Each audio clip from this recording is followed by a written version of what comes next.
এসা দেরি করেও করা যায়, ইবলিস মাসালা দেয়। কথা তো সত্য, মাসালাও সঠিক। দেরি করে এসা পড়া যায় করতে করতে 12টা বেজে গেছে। এবার ইবলিস বুঝায় 12টার পরেও প্রয়োজনে এসা পড়া যায় যাচ্ছে, আসলে সঠিক।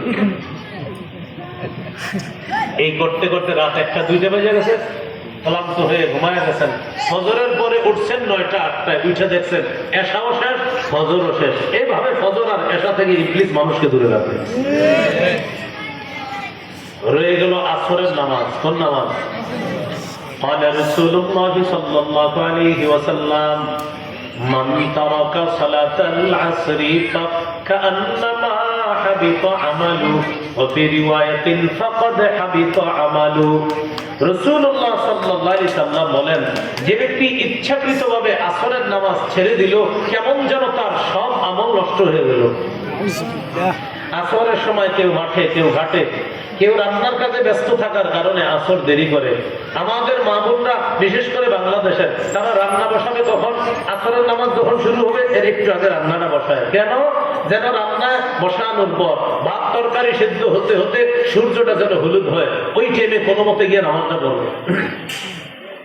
রাসূলুল্লাহ সাল্লাল্লাহু আলাইহি ওয়াসাল্লাম বলেন, তিলকা সালাতুল মুনাফিকিনা, তিলকা সালাতুল মুনাফিকিনা, তিলকা সালাতুল মুনাফিকিন।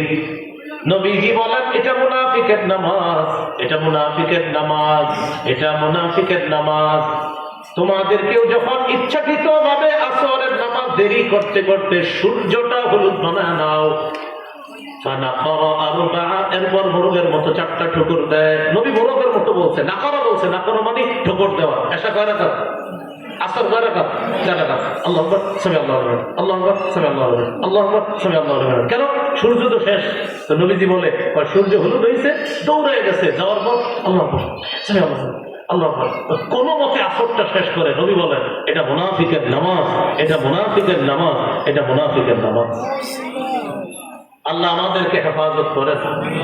তাহলে আল্লাহর আদেশ পালন করা মানে আল্লাহর আনুগত্য করা। আল্লাহর 2টি আদেশ জানলাম। এক আদেশ জানলাম নামাজ কায়েম করা। নামাজ কায়েম করা মানে শুধু একা একা নামাজ পড়া, মাশাআল্লাহ। আরেক আদেশ জানলাম নামাজের প্রতি যত্নবান হওয়া। নামাজের প্রতি যত্নবান, ফজর ছাড়া না ফজর সহ। আল্লাহ কথাগুলো মনে রাখার তৌফিক দান করেন। সহিহ বুখারীর বর্ণনা 526 নম্বর হাদিস। এই হাদিসের মধ্যে আসছে, এক ব্যক্তি রাসূলুল্লাহ সাল্লাল্লাহু আলাইহি সাল্লামের কাছে আসছে। আসার পর বললেন, হুজুর আমার বড় অপরাধ হয়ে গেছে, এখন আমি কি করব? ওই মুহূর্তে আল্লাহ সূরা হুদের 114 নম্বর আয়াত নাযিল করে দিয়েছে। আয়াতে আল্লাহ বলেন, ওয়া আকিমিস সালাতা তারাফাইন নাহার ওয়া যুলাফাম মিনাল লাইল ইন্নাল হাসানাতি ইউযহিবনাস সাইয়্যাত। তুমি দিনের 2 প্রান্তে নামাজ কায়েম করো এবং রাতের কিছু অংশে তুমি নামাজ কায়েম করো। এর মানে তুমি 5 ওয়াক্ত নামাজ পড়ো, নিশ্চয়ই পুণ্যসমূহ পাপকে দূর করে দেয়, মিটায় দেয়। ভালো করে বুঝেন, এই আয়াতে পুণ্য দ্বারা 1 নম্বর উদ্দেশ্য 5 ওয়াক্ত নামাজ। কোন ব্যক্তি যদি 5 ওয়াক্ত নামাজ আদায় করে, এই নামাজ তার পাপগুলাকে দূর করে দেয়। ওই ব্যক্তিকে আয়াত নবী শোনায়া দিলেন। তিনি বললেন, হুজুর এই বিধান কি শুধু আমার জন্য? নবীজি বললেন, না, বাল্লি জামিই উম্মতি কুল্লিহিম, কিয়ামত পর্যন্ত আমার সব উম্মতের জন্য এই বিধান। আমার কোন উম্মত যদি 5 ওয়াক্ত নামাজ যত্ন সহকারে পড়ে, এই নামাজ তার গুনাহগুলো দূর করে দিবে। আল্লাহ আমাদের সকলকে যত্ন সহকারে 5 ওয়াক্ত নামাজ পড়ার তৌফিক দান করেন। নামাজের বিষয়ে 3 নম্বর কথা, সময় মতো নামাজ পড়া। বলেন, কি মতো নামাজ পড়া? সূরা নিসার 103 নম্বর আয়াতে আল্লাহ বলেন, ইন্নাস সালাতা কানাত আলাল মুমিনিনা কিতাবাম মাওকুতা। নিশ্চয়ই মুমিনদের উপর সময় মতো নামাজ পড়া ফরজ। মুমিনদের উপর সময় মতো নামাজ পড়া ফরজ। এখন আরেকটা কথা শিখলাম, 1 নামাজ কায়েম করব, 2 যত্ন সহকারে কায়েম করব, 3 সময় মতো। তাহলে 3টা কথা, সময় মতো, যত্ন সহকারে 5 ওয়াক্ত নামাজ কায়েম করব। বলেন ইনশাআল্লাহ। এখানে একটা কথা এসে গেছে, সময় মতো। বলেন তো সবাই, হ্যাঁ, সময় মতো নামাজ পড়বো তো ইনশাআল্লাহ। আল্লাহ তৌফিক দান করেন। এখানে একটা মাসালা মনে রাখা, বাংলাদেশ এয়ারপোর্টে আপনি মাগরিবের নামাজ পড়ছেন সময় মতো, মাগরিবের নামাজের সময় অনেক বাকি থাকে। নাকি সামান্য? বাংলাদেশ এয়ারপোর্টে আপনি সময় মতো মাগরিব পড়ছেন, পড়ার পর বিমানে উঠছেন, সৌদি আরব যাবেন হজে, উমরায় অথবা অন্য কোনো কাজে। আল্লাহ আমাদেরকে হজ উমরার জন্য সকলকে কবুল করেন। তো বাংলাদেশ এয়ারপোর্টে মাগরিব পড়ছেন সময় মতো, পড়ার পরে বিমানে উঠছেন, বিমান ছাড়ছে। বিমান কোন দিকে যাবে? সৌদি আরব। বলেন সময় কোন দিকে? এখন বিমান পশ্চিম দিকে যায়, যাওয়ার পরে কিছুক্ষণ পরে দেখেন সূর্য এখনো ডুবে নাই। আবার বুঝেন, সময় মতো বাংলাদেশ এয়ারপোর্টে মাগরিব পড়ছেন, মাগরিব পড়ে বিমানে উঠছেন, বিমান পশ্চিম দিকে যায়, একটু পরে দেখেন আল্লাহু আকবার, ঘটনা কি? কিরে সূর্য যদি ডুবে না? অনেকক্ষণ বিমান চলছে, সেই ইন্ডিয়াতে ঢুকছে, ঢুকার পর দিল্লি, দিল্লির পর হায়দ্রাবাদ, দেখবেন স্ক্রিনে লেখা উঠতে থাকবে হায়দ্রাবাদ, হায়দ্রাবাদ, হায়দ্রাবাদ, দিল্লি, মানে বিমান ক্রস করছে এলাকা। এরপরে পাকিস্তান ঢুকবে, সেখানে উঠতে থাকবে রাওয়ালপিন্ডি, ইসলামাবাদ উঠতে থাকবে, এরপর দুবাই ঢুকবে, আস্তে আস্তে এইভাবে ঢুকতে থাকবে। কথা হলো বিমান যত পশ্চিম দিকে যাবে তত দেখবেন যে সূর্য এখনো ডুবে না। হঠাৎ বিমানের মধ্যে থাকতেই সূর্য আবার ডুবছে। তাহলে আবার ডুবার পরে কোন নামাজ? হ্যাঁ সবাই বলেন। মাগরিবটা একবার পড়ছেন, এখন কি করবেন? না, সূর্য ডুবার পরে একটা হলো কেন? মাগরিব। হ্যাঁ, তো মাগরিবটা একবার পড়ছেন বাংলাদেশ এয়ারপোর্টে, আবার বিমান পশ্চিম দিকে কিছুক্ষণ চলার পর সূর্য আবার ডুবছে, এখন কি করবেন? আল্লাহ না বলছে সময় মতো নামাজ পড়তে হবে, তো মাগরিবের সময় তো আবার হয়েছে বিমানে। তাহলে বলেন কোরআন হাদিস বুঝার জন্য আলেম দরকার আছে না নাই? যদি আলেম ছাড়া বুঝেন তাহলে সমাধান দেন আমাদের। তখন ওই যারা আপনার গুগল শিক্ষার্থী আছে, যারা গুগলের শিক্ষার্থী, তখন আর খুঁজে পায় না যে এখন কি করব।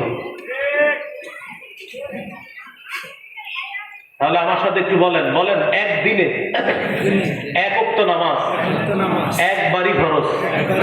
বলেন যেহেতু আজকের দিনের মাগরিব একবারই ফরজ, এটা আবার ফরজ হইলেও আমার আদায় করা লাগবে না, যেহেতু আমি আজকের দিনের একবার ফরজ মাগরিব আদায় করে ফেলেছি, নতুন করে এটা আর পড়তে হবে না। কারণ আমার উপরে মাগরিব একদিনে কয়বার ফরজ?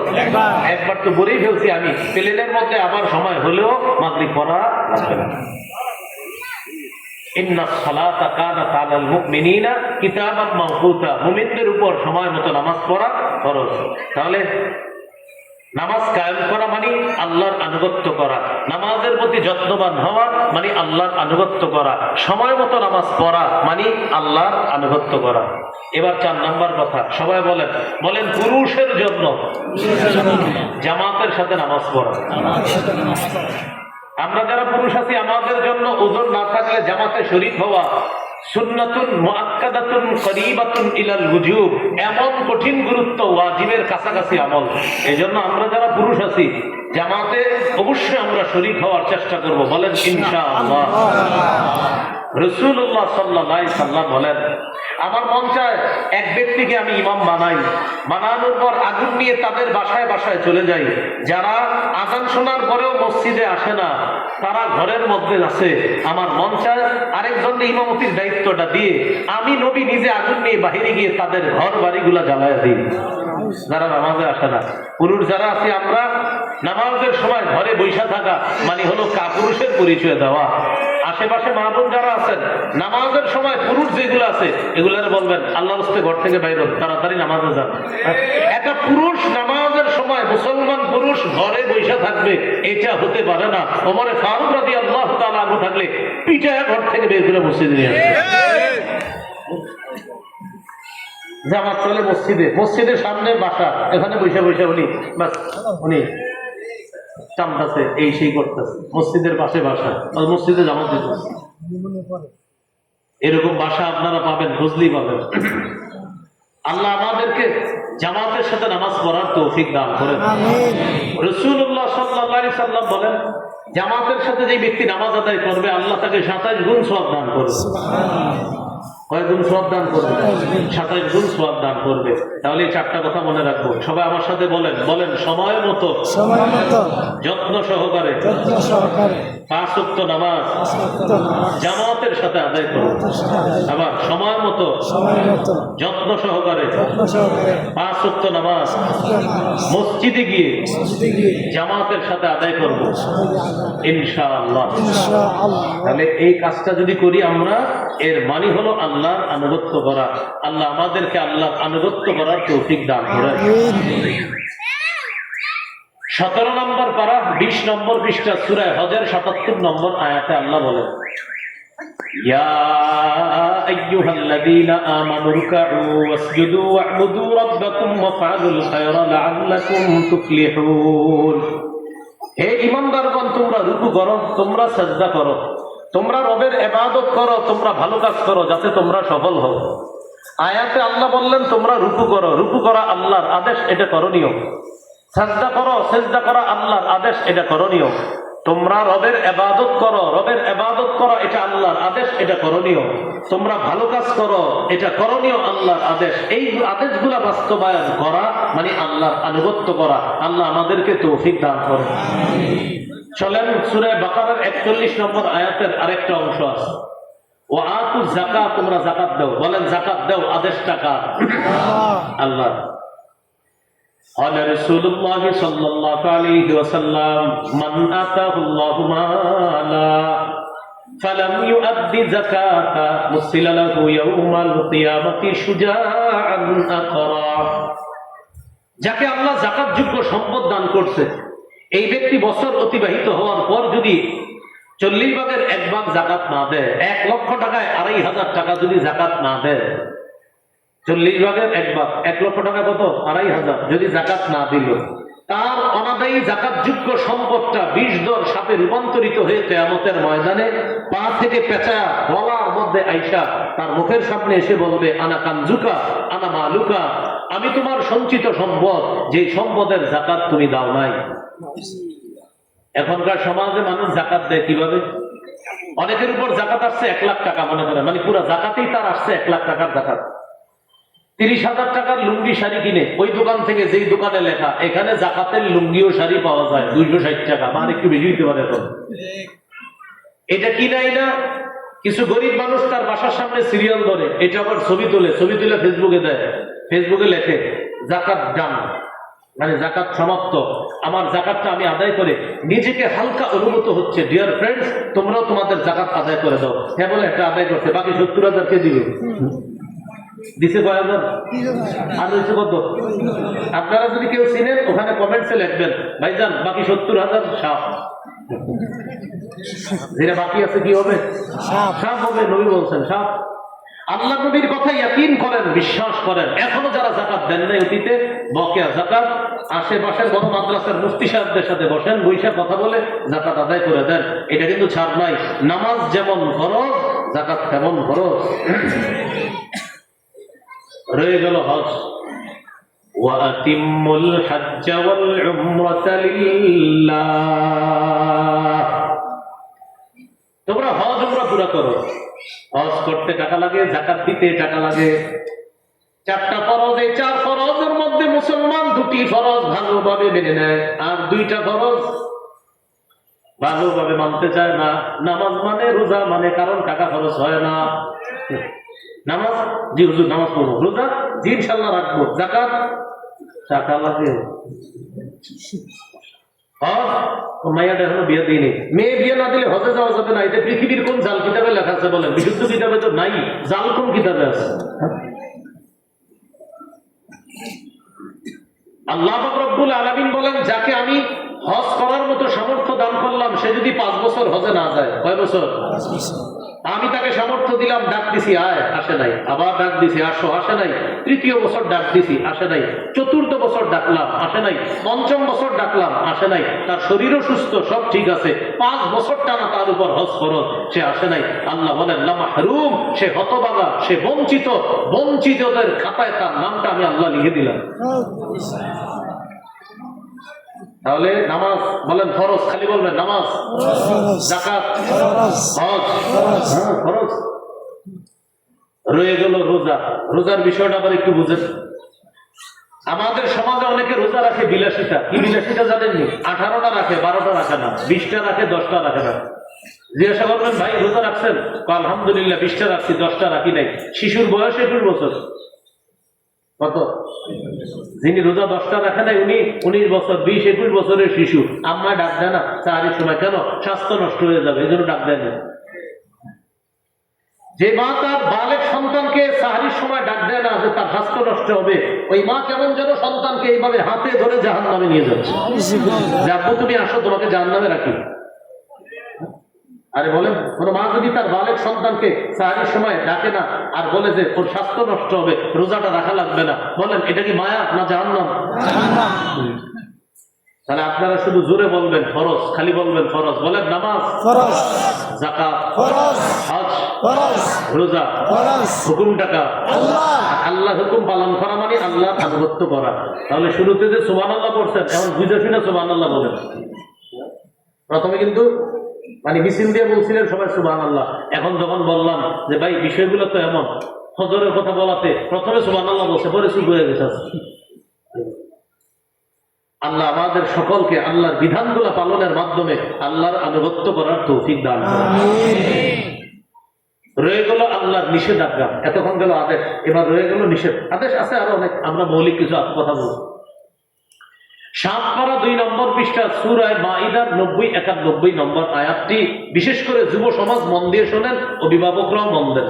আল্লাহ তাআলা বলেন, ইয়া আইয়ুহাল্লাযীনা আমানু ইন্নামাল খামরু ওয়াল মাইসিরু ওয়াল আনসাব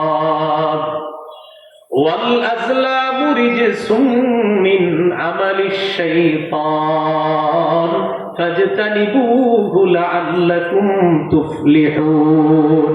দেখেন কি বলে, হে ঈমানদারগণ, নিশ্চয়ই মদ, নিশ্চয়ই ওয়াল মাইসির জুয়া, ওয়াল আনসাব মুসলমানের জন্য দেব দেবী, ওয়াল আজলাম মুসলমানের জন্য ভাগ্য নির্ণয়ক, গণনা করার স্বর। 4টা কথা বলছে। রিজিসুন নাপাক, আপনারা শুধু বলবেন নাপাক, বলেন মদ নাপাক, জুয়া নাপাক। ভালো করে বুঝে শুনে এই আওয়াজটা শেষেও ঠিক রেখেন। প্রথমে বলেন মদ, জুয়া, মুসলমানের জন্য দেব দেবী, মুসলমান কোন মানুষের ভাগ্য গণনায় বিশ্বাস করা, নাপাক জিনিস মুসলমানের জন্য গ্রহণীয় না বর্জনীয়? ঠিক তো কথা? তাহলে 1 নম্বরে কি বলছে আয়াতে? মদ। বলেন সবাই।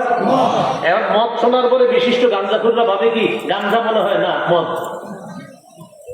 মদ দ্বারা উদ্দেশ্য মাদক দ্রব্য, ইয়াবা, বাবা, গাঁজা, হিরোইন, ফেন্সিডিল, আফিম, কানাডা ট্রাই, মাস্তুদ, শেম্পেন, জাইল ইত্যাদি আরো যা আছে সব নিষিদ্ধ। এই হলো মাদক দ্রব্য। রাসূলুল্লাহ সাল্লাল্লাহু আলাইহি সাল্লাম বলেন, লা ইয়াশরাবান্না নাসুম মিন উম্মতি আল খামরা, আমার উম্মতের একদল মাদক সেবন করবে, নামটা পাল্টায় দিবে। মাদকের নাম দেয় বাবা। আচ্ছা, বাবা শব্দটা ভালো না খারাপ? ভালো। বাবা মানে আমরা মায়ের বাবা। তোমার কে বাবা? বাবা দিছস? আরে বাবা তো ভালো, এই বাবা খোর। আরে বাবা আবার খোর হয় কেন? বাবা তো আমাদের আম্মার স্বামী যিনি, তিনি বাবা না। এই বাবা সেই বাবা না, সে কি বাবা আছে? এটা নবীজি বলেন, আমার উম্মতের একদল মদের নাম পাল্টায়া অন্য কিছু রাখবে, চটকদার নাম দিবে, আর এই মাদক দ্রব্য সে সেবন করবে। সহিহ বুখারীর 5590 নম্বর হাদিস, قال رسول الله صلى الله عليه وسلم لا يكونن من أمتي أقوام يستحلون الحر والحرير والخمر والمعازف। নবীজি বলেন, আমার উম্মতের মধ্যে এমন একদল মানুষের আবির্ভাব ঘটবে যারা জিনাকে হালাল মনে করবে। জিনাকে যারা হালাল মনে করবে। কাকে? জিনা। বলেন কাকে? জিনাকে হালাল মনে করার মানুষ আমাদের বাংলাদেশেও আছে। এটা কি জানেন? একটা বাক্য আছে, লিভ টুগেদার। লিভ টুগেদার মানে হলো একই ছাদের নিচে একজন বালেগ ছেলে আর একটা বালেগা মেয়ে, দুইজন একই ছাদের নিচে একসাথে স্বামী স্ত্রীর মতো বসবাস করবে, কিন্তু স্বামী স্ত্রী না। বুঝলেন নাই? স্বামী স্ত্রীর মতো বালেগ বালেগা এক ছাদের নিচে বসবাস করবে, কিন্তু কি না? স্বামী স্ত্রী না, বলেন এটা কি বৈধ সম্পর্ক না অবৈধ? এটার নাম কি সম্পর্ক না জিনা? আমাদের দেশে একজনের সাংবাদিক প্রশ্ন করছে, আপনারা কি কোনো সম্পর্ক আছেন? হ্যাঁ, আমি অমুকের সাথে লিভ টুগেদারে আছি, লিভিনে আছি। মানে আমরা একই ছাদের নিচে থাকছি একসাথে, আমরা কয়েক বছর থাকবো, থাকার পর যদি আমাদের মনে হয় একসাথে থাকা দরকার তাহলে বিয়ে করে দিব, আর যদি মনে হয় না আমরা একসাথে থাকা যাবে না তাহলে আমরা সেপারেশন হয়ে যাব। তখন সাংবাদিক প্রশ্ন করছে, আপনাদের উভয় পরিবারের মা বাবা জানে? হ্যাঁ, আমাদের পরিবারেরও সমর্থন আছে। কেমন নির্লজ্জ সন্তান আর কেমন ডাবল নির্লজ্জ মা বাবা। সন্তান কয় পার্সেন্ট নির্লজ্জ? আর বাবা ডাবল। মা বাবা আবার সমর্থন দিছে, জি জি তোমরা থাকো একসাথে। এটার নাম দিছে লিভ টুগেদার, এটার নাম দিছে স্বাধীনতা। আপনারা বলেন এটার নাম কি স্বাধীনতা না অশ্লীলতা? বুঝে শুনে বলেন, এটার নাম স্বাধীনতা না অশ্লীলতা? আচ্ছা, আপনি দুলাভাই শ্বশুর বাড়িতে বেড়াইতে গেছেন, শালি আপনারে চা না দিলে আপনি চা খাইবেন না, রাগ হয়ে করছেন। ছেলেকে আপনারে চা দেওয়া, সামনে আসা মুখ খুইলা হালাল না হারাম? এখন আপনি যদি রাগ করেন আর আপনার আম্মা যদি বলে একটু সামাজিকতা রক্ষা করলে কি হইতো, আপনার আম্মা যে সামাজিকতা বললো এটার নাম সামাজিকতা না অশ্লীলতা? প্রতিবাদ মুখের উপরে করবেন যে আম্মা এটার নাম সামাজিকতা না, এটার নাম অশ্লীলতা, এটার নাম বেহায়াপনা, এটার নাম যার সন্তান তৈরির নীল নকশা। কি সমাজ! সমাজ নাম দেয় অশ্লীলতার, নাম দেয় স্বাধীনতা। আল্লাহ আমাদেরকে হেফাজত করেন। তো ওই যে যারা লিভ টুগেদার করে জিজ্ঞাসা করে এই সম্পর্কে আছেন, এটা ঠিক না তো? বলে না, we are in modern civilization, আমরা আধুনিক সভ্যতায় আছি, এটা কোনো ব্যাপার না। We are enjoying our life, আমরা আমাদের জীবন উপভোগ করছি, কিছুদিন থাকবো, যদি মনে হয় তাহলে আমরা বিয়ের দিকে আগাবো, আর যদি মনে না হয় তাহলে আমরা সিদ্ধান্ত নিয়ে আমরা সেপারেট হয়ে যাব। চিন্তা করেন, আমার নবী বলেন আমার উম্মতের একদল জিনাকে হালাল মনে করবে। নবী বলছে করবে, আপনারা বলেন করবে না চলছে? এবার বলেন, জিনাকে হালাল মনে করা এটা কি আমাদের জন্য গ্রহণীয় বিষয় না বর্জনীয়? হ্যাঁ, এটা আল্লাহ নিষেধ। এরপরে নবী বলেন ওয়াল হারির, রেশমের পোশাক। পুরুষের জন্য রেশম স্বর্ণ হারাম। 3 নম্বর আল খামর, মাদক। 4 নম্বর আল মাআজিফা, বাদ্যযন্ত্র, ঢোল তবলা, এগুলা। এই মাহফিলের পিছনে লেখা আছে আল আকসা জামে মসজিদের উদ্যোগে, শেষে লেখা ওয়াজ দোয়ার মাহফিল। কি লেখা? মাহফিল লেখা। আমাদের দেশে এরকম মঞ্চের মধ্যে পাবেন একদল এই পাশে বসে আর একদল এই পাশে বসে।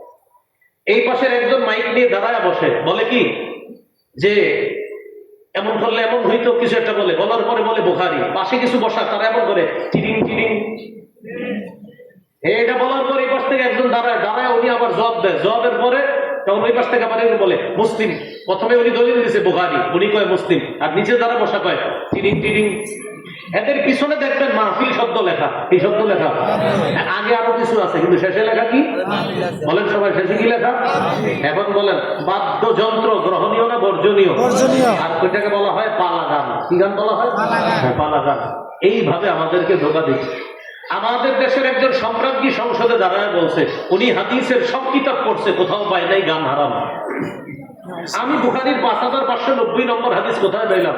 আপনারা কি কষ্ট নেবেন না? যারা ওই দলের সাপোর্ট করছেন, অন্ধ সমর্থক হয়েন না।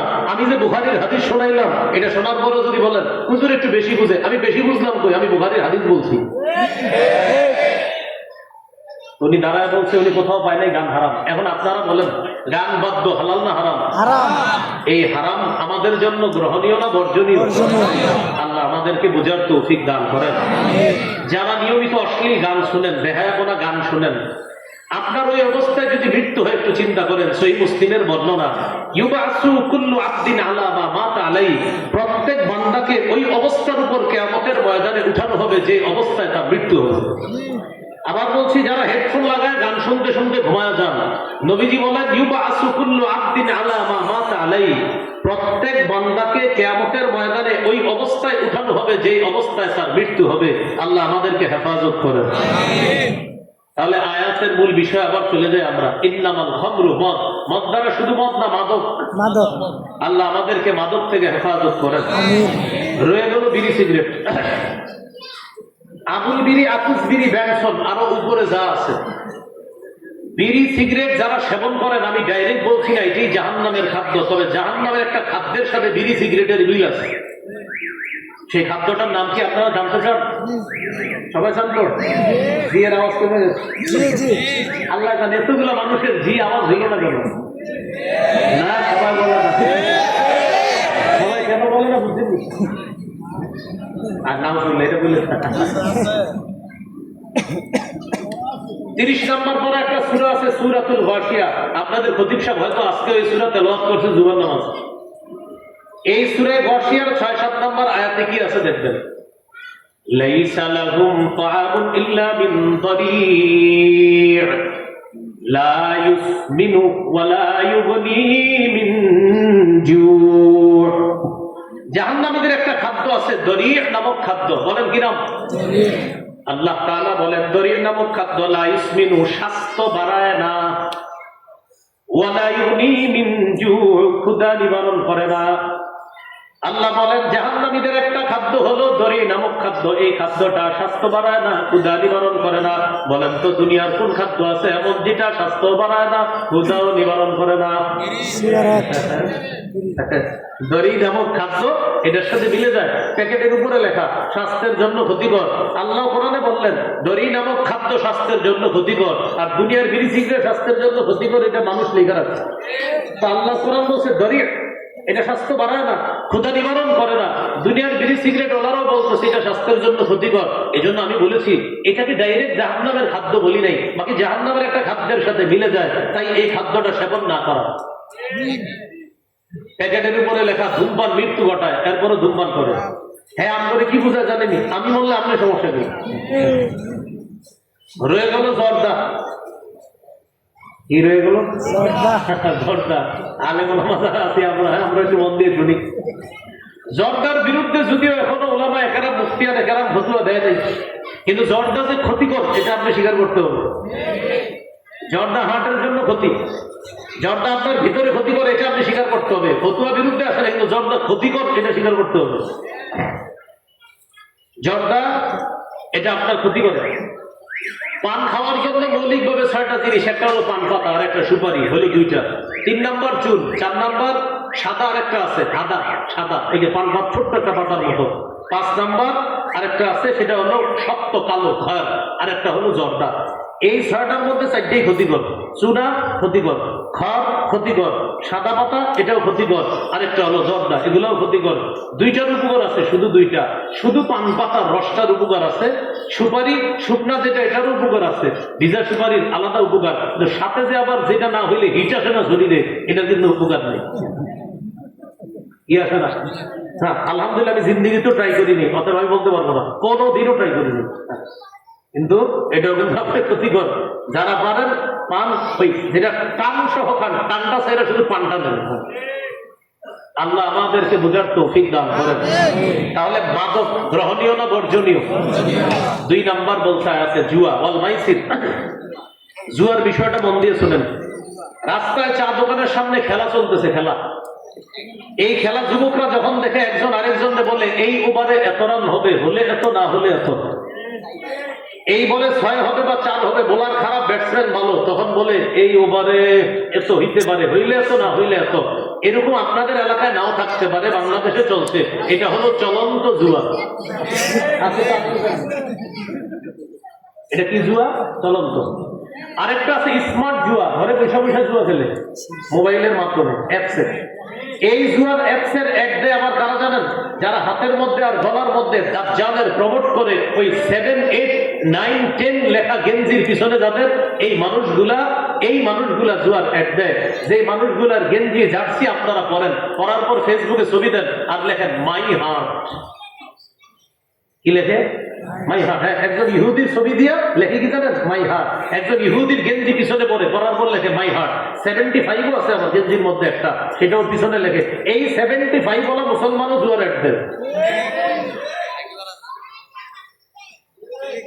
এখন আপনারা বলেন জুয়া গ্রহণীয় না বর্জনীয়? যারা জুয়ার অ্যাড দেয় তারা গ্রহণীয় না বর্জনীয়? সামনে পাইলে জুতার বাড়ি গ্রহণীয়। আপনি সেলিব্রিটি হয়ে জুয়ার অ্যাড দেন কেন? আর যারা মাই হার্ট লেখে ফেসবুকে লেখেন যে অমুকে আমার হার্ট, আমার জান, আমার কলিজা, বিভিন্ন ইহুদি খ্রিস্টান খেলোয়াড়দেরকে লেখেন, আজকে বাসায় গিয়ে 6 নম্বর পারা 16 নম্বর পৃষ্ঠাটা খুলবেন, খোলার পর সূরা মাইদার 51 নম্বর আয়াতটা পড়ার পর সিদ্ধান্ত নেবেন এই মাই হার্ট কমেন্ট যে লেখছেন পোস্টটা রাখবেন না ডিলিট করবেন, আয়াতের অনুবাদটা পড়বেন ওইটা ডিলিট করে দিয়েন। আল্লাহ বলেন ওয়ামাইয়া তাওয়াল্লাহুম মিনকুম ফাইন্নাহু মিনহুম, তোমাদের মধ্যে যারা ইহুদি খ্রিস্টানদেরকে অসভ্যতা আর কৃষ্টি কালচারের ক্ষেত্রে বন্ধু হিসেবে গ্রহণ করে, আমি আল্লাহ বললাম সে তাদের দলভুক্ত হয়ে যাবে। তাহলে 7, 8, 9, 10 আর মাই হার্ট লিখবেন। কিছুদিন পরেই তো পতাকা টানাবেন বাসায় নির্লজ্জের মতো। আমাদের দেশের মানুষ জমি বিক্রি করে 100 কিলো পতাকা বানায়, জমি বিক্রি করে 100 কিলোমিটার পতাকা বানাইছে। কেন? উনি গিনেস বুকে নাম লেখাবে। গিনেস বুকে নাম লেখানো একদম সহজ। যেমন আপনি এই আঙ্গুলটা নাকের ভিতরে একদিন 1 লাখ বার ঢুকাইবেন, বলবেন ভাই আমি নাকে আঙ্গুল দিছি 1 লাখ বার, আপনার নামও গিনেস বুকে এসে যাবে। আমি কিন্তু ভালোটা বলছি, আরো খারাপ খারাপ কাজ আছে, এই কাজ গিনেস বুকে উঠছে। কি হাজিবে তামাশা। তাহলে বলেন জুয়া গ্রহণীয় না বর্জনীয়? বর্জনীয়। আল্লাহ আমাদেরকে হেফাজত করেন। 3 নম্বর মুসলমানের জন্য দেবদেবী। দেবদেবী মুসলমানের জন্য বর্জনীয়। আমাদের দেশের বর্তমান সমাজে মুসলমান যারা আছি আমরা এতটা উদার হয়ে গেছি, উদার হইতে হইতে আমরা এখন বলে ফেলতেছি এমন আমাদের আল্লাহ আর তোমাদের ভগবান একই কথা। এখন বিভিন্ন পার্টি যারা আছেন আপনারা চিন্তা হুজুর কারে কইল, যে কইছে তারে কইছি, আপনার দলের কি কইলে আপনারই কইছি। আপনি এমন লোকের অনুসরণ কেন করেন? বছরে মাস এই বছর ফসল ভালো হয়েছে, চিন্তা করে যাবেন হুজুর কারে কইল, যে কইছে তারে কইছি। কথাটা শিরিক কিনা সেটা বলেন। তো আপনি মুশরিকের অনুসরণ করেন কেন? 17 পারা 20 নম্বর পৃষ্ঠা সূরা হজের 71 নম্বর আয়াতে আল্লাহ বলেন ইন্নাল্লাযীনা তাদউনা মিন দুনিল্লাহি লা ইয়াখলুকু যুবাবা, আল্লাহ ছাড়া যাদেরকে তোমরা ডাকো তারা একটা মাছিও সৃষ্টি করতে পারবে না। আল্লাহ বললেন যত উপাস্য আছে তারা মাছি সৃষ্টি করতে পারবে না। আপনি কেমনে বললেন এবছরের ফসল ভালো হয়েছে অমুক দেবীর কারণে? খেজুর খাইছেন আপনারা? খেজুরের ভিতরের বিচির উপরের আবরণটা মোটা না পাতলা? বলেন আমার সাথে সবাই বলেন কিতমির। আবার কিতমির অর্থ খেজুরের বিচির উপরের পাতলা আবরণ। বলেন তো কিতমির অর্থ কি? খেজুরের বিচির উপরের পাতলা আবরণ। 22 নম্বর পারা 15 নম্বর পৃষ্ঠা সূরা ফাতিরের 13-14 নম্বর আয়াতে আল্লাহ বলেন ওয়াল্লাযীনা তাদউনা মিন দুনিহি মা ইয়ামলিকুনা মিন কিতমির, এই পৃথিবীর মানুষ আল্লাহ ছাড়া যাদেরকে তোমরা ডাকো তারা সবাই মিলে খেজুরের বিচির উপরের পাতলা আবরণেরও ক্ষমতা রাখে না। তাহলে আল্লাহ ছাড়া যত উপাস্য মাছি সৃষ্টি করতে পারে না, আল্লাহ ছাড়া যত উপাস্য খেজুরের বিচির উপরের পাতলা আবরণ সৃষ্টি করার ক্ষমতা রাখে না, তারা ফসল ভালো করার ক্ষমতা রাখে। আল্লাহ আমাদের মুসলমানদের আকীদা স্বচ্ছ রেখে কবরে যাওয়ার তৌফিক দান করেন। তাহলে বলেন দেব দেবী মুসলমানের জন্য গ্রহণীয় না বর্জনীয়? আপনার প্রতিবেশী অমুসলিম, ভালো করে শুনেন, ওই অমুসলিমের ঘরে খানা না থাকলে আপনি খাওয়াবেন, এটা আপনার দায়িত্ব। আপনার প্রতিবেশী অমুসলিম, সে হসপিটালে যাওয়ার টাকা পয়সা নাই, মুসলমান যুবকরা চান্দা উঠে তাকে হসপিটালে নেওয়ার ব্যবস্থা করবেন। আপনার প্রতিবেশী অমুসলিম, এই বেচারার ঘরের মধ্যে চুরি ডাকাতরা খুব ঝামেলা করে, মুসলমানরা আপনারা ওই চোর ডাকাতদেরকে আপনারা প্রতিহত করার চেষ্টা করবেন, অমুসলিম প্রতিবেশীর পাশে আপনারা দাঁড়াবেন।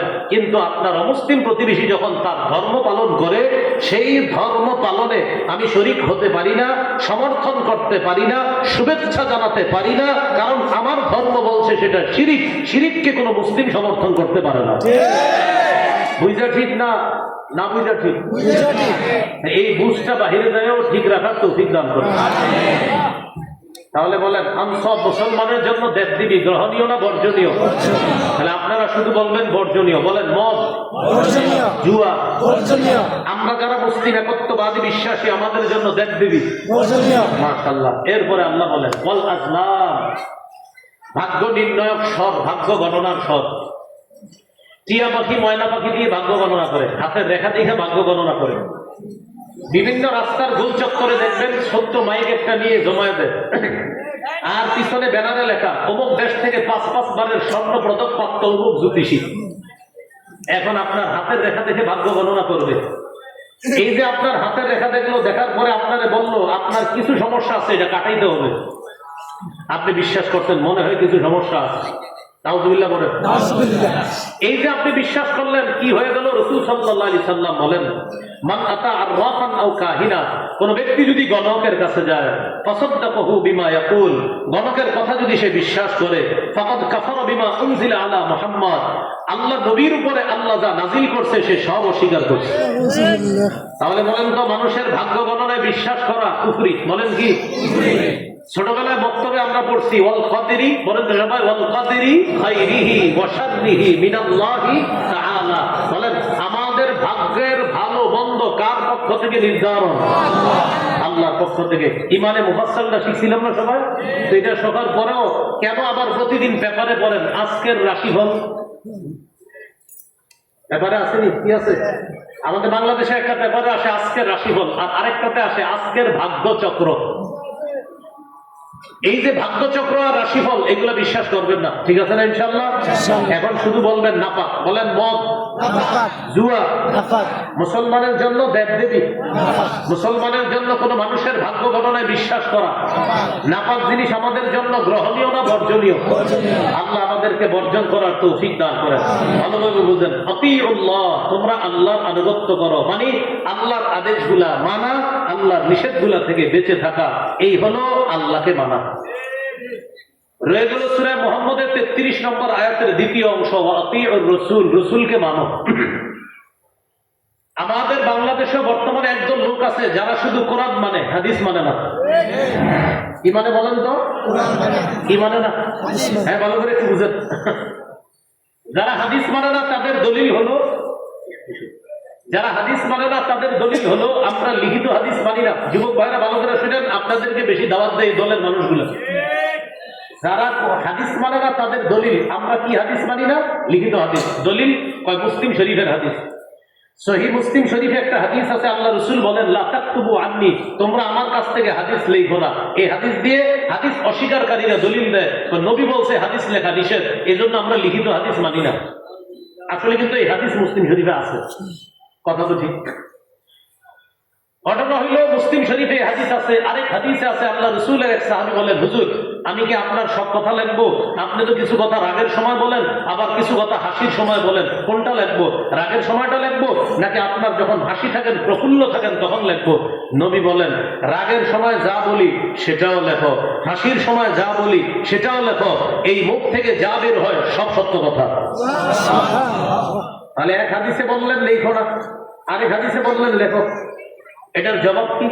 যেই হাদিসে নবী বলছে হাদিস লেখো না, এটা হলো ওহী নাজিলের শুরুর সময় কথা। কোরআন যখন নাজিল হয়েছে তখন সাহাবীদেরকে বললেন, এই লেখো না, কারণ আল্লাহর কথা আর আমার কথা যেন তোমরা এক করে না ফেলো, তাই আগে বুঝো কোনটা আল্লাহর কথা আর কোনটা আমার কথা। তাই নবী প্রথমে বলছে লেখো না, যেন কোরআন আর হাদিস মিলিত না হয়ে যায়।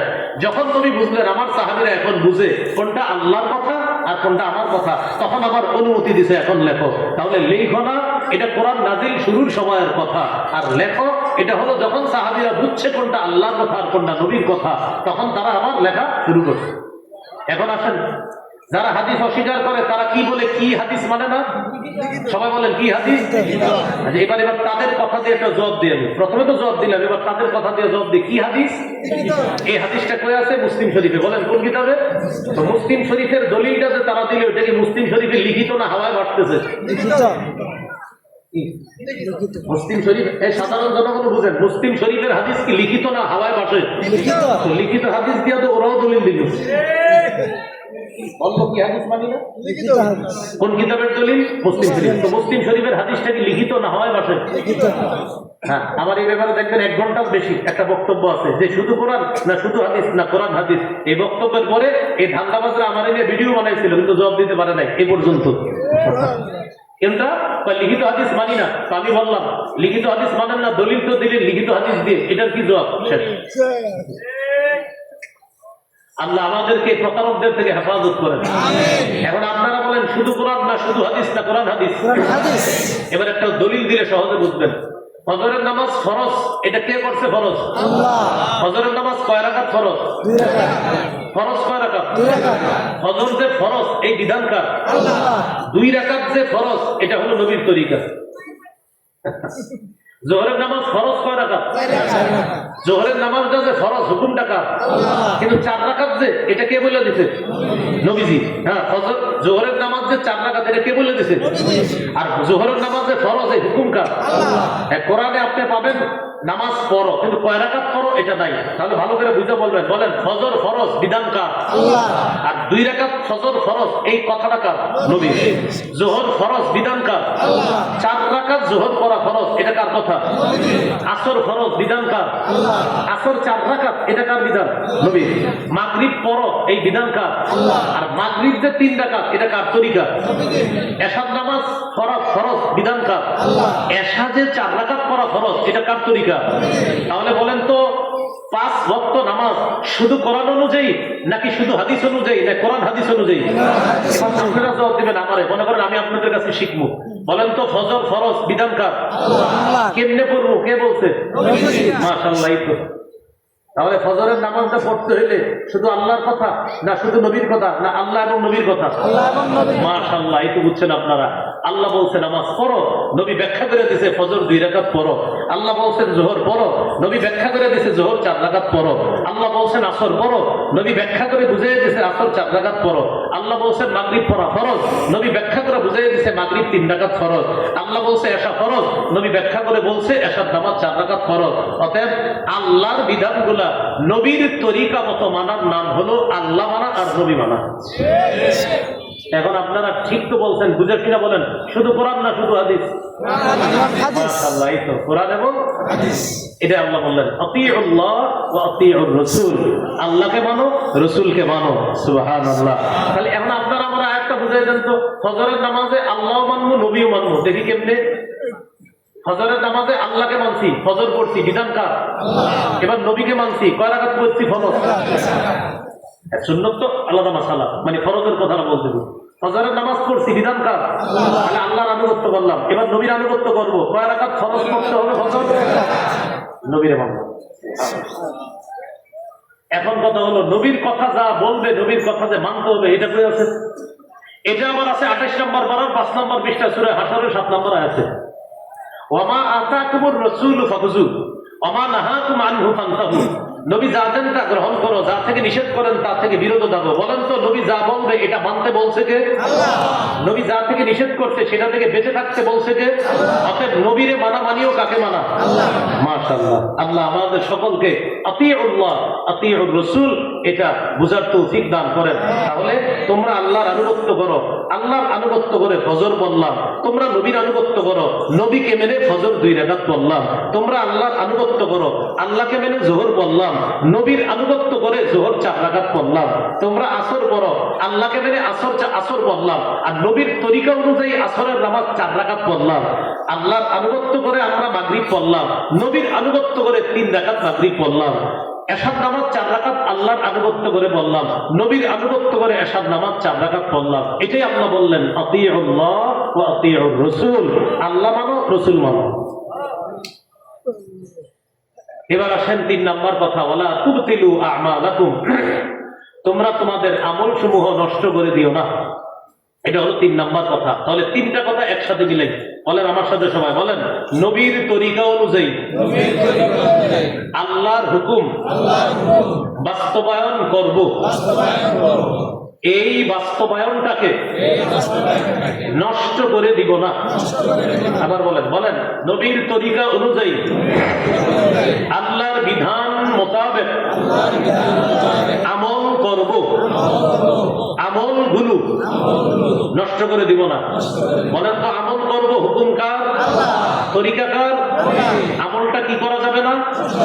এই হলো 3 নাম্বার কথা। এখন প্রশ্ন, হুজুর আমল নষ্ট হয়ে গেলে 24 নম্বর পর 4 নম্বর পৃষ্ঠা সূরা জুমারের 65 নম্বর আয়াতে আল্লাহ বলেন লাইন আশরাকতা লা ইয়াহবাতান্না আমালুকা, তুমি যদি শিরক করো তোমার আমল অবশ্যই অবশ্যই বরবাদ হয়ে যাবে। তাহলে বলেন তো আমল বরবাদ হয় কোন অপরাধে? মুসনাদে আহমদের হাদিস 22,075 নম্বর হাদিস। এই হাদিসে রাসূলুল্লাহ সাল্লাল্লাহু আলাইহি সাল্লাম বলেন লা তুশরিক বিল্লাহি শাইআ ওয়া ইন কুতিলতা ওয়া হুযরিকতা। মুআজ, তুমি আল্লাহর সাথে শিরিক করবা না। তোমাকে যদি হত্যা করা হয়, তোমাকে যদি জ্বালিয়ে দেওয়া হয়, তাও আল্লাহর সাথে শিরিক করবা না। সহিহ বুখারীর বর্ণনা 2766 নম্বর হাদিস। এই হাদিসে নবী বলেন 7টি ধ্বংসাত্মক অপরাধ থেকে তোমরা বাঁচো। এর মধ্যে 1 নাম্বার আর শিরকু বিল্লাহ, আল্লাহর সাথে শিরিক করা, এই অপরাধ থেকে তোমরা বাঁচো। আল্লাহ আমাদেরকে শিরিক থেকে হেফাজত করেন। তাহলে সর্বশেষ কথা এবার বলেন, বিধানগুলা পালন করব, বিধান কার? তরিকা কার? আমলগুলা কি করা যাবে না, নষ্ট হয় কেমনে? মাশাআল্লাহ, এই আজকের তার কথা। বলেন, কাজ করব, বিধান কার? তরিকা কার? কি করা যাবে না, নষ্ট হয় কেমনে? তার কথা। বিধান কার? তরিকা।